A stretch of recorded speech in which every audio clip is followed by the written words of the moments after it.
Știți vorba aceea cu dragostea trece prin stomac? Ei bine, frumusețea trece prin farfurie. O alimentație echilibrată asigură aportul de nutrienți necesari pentru o piele frumoasă, un păr viguros și un ten luminos și sănătos. Care sunt ingredientele care nu trebuie să lipsească din meniu? Oul în general și gălbenușul de ou în special.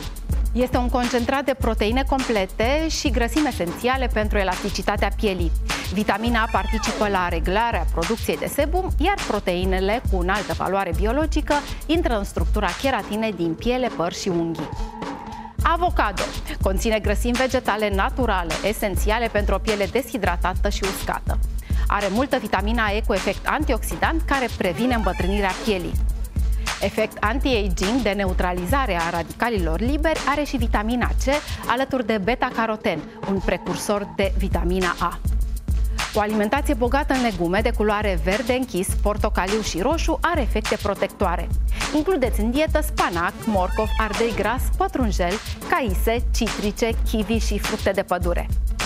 Roșiile ocupă un loc important în alimentația pentru o piele frumoasă. Licopenul este un pigment cu proprietăți antioxidante și anticanceroase.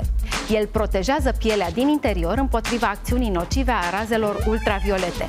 Peștele gras de tip somon sau sardine trebuie consumat de minimum 2 ori pe săptămână. Acizii grași esențiali omega-3 au efect antiinflamator, iar proteinele bogate în aminoacizi cu sulf asigură suplețea și vitalitatea părului și tegumentelor.